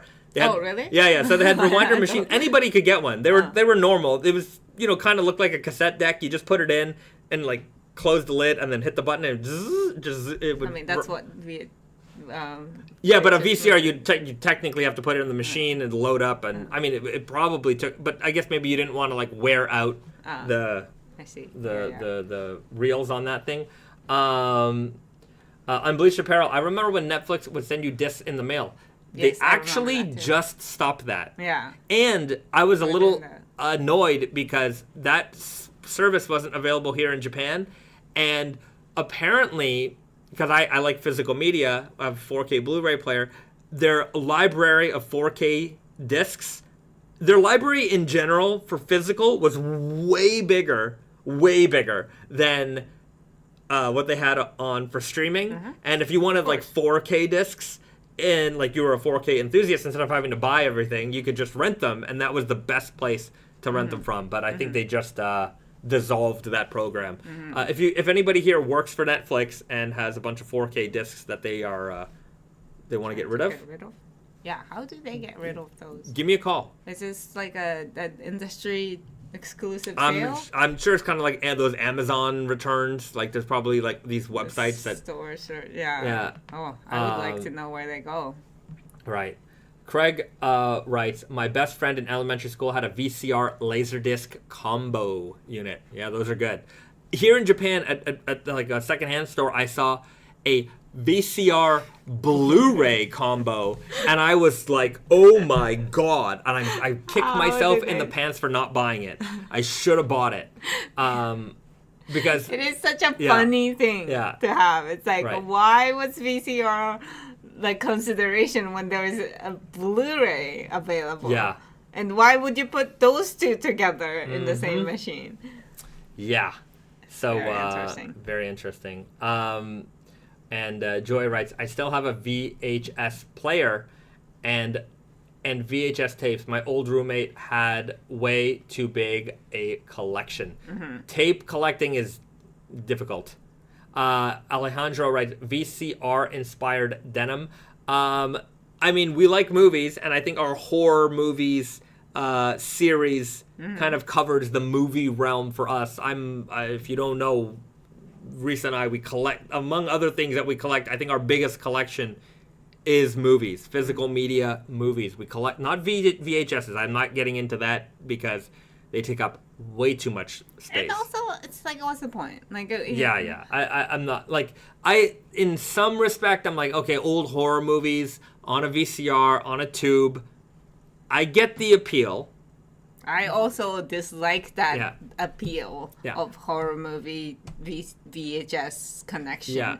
I rather, if I'm watching a horror, I think a more spooky environment for that is projector, because the projector itself is going to give you that big picture. It's not going to be as crisp as, say, a modern LCD or OLED TV is going to be. And so it gives you a little bit of that like imperfection in the projector. Or the film projection, because it makes that... Ooh, there you go. Very spooky. There you go. Devin Hurt writes, speaking of movies, has Long Legs come out in Japan yet, or have you watched it? I do not know what that is. I don't know. No idea. Is it a horror movie? Is it like a Slender Man kind of thing? I don't know. Alejandro writes, definitely have to watch Long Legs again. Okay, and Alejandro writes, all horror movies suck, but I still love them so much. I don't think they all suck. I think there's a lot of good ones out there. I'm a big fan. I like the old scary movies. But yeah, and that's why we'll bring you more horror themed jeans, including 2024 horror mystery. Oh, horror mystery, Long Legs. Okay, I guess we'll have to check it out. If you guys say it's worth a rewatch, then maybe we should just give it a regular watch. Nick Cage. All right, I love Nicolas Cage. Christopher writes, still have a ton of rare out-of-print Laserdiscs that were never released on Blu-ray or DVD. Yes. Like, for example, like the Star Wars stuff on Laserdisc, they were before the digital remasters, and so those were the only way that you could get like Dolby Digital and like a really high quality picture ever for like the original before the digital remasters, which added like some of those CGI bits into the movie and a little bit of like re-editing. So that's a kind of a cool one to own. Longevity of the played medium, it all decays. Yep, it all decays. That's true. Eventually it will decay. I have a couple of DVDs in my life that have suffered from what's called disc rot. I haven't encountered any Blu-rays yet, and I've had a lot. But eventually it all decays, but so do, I'm going to say,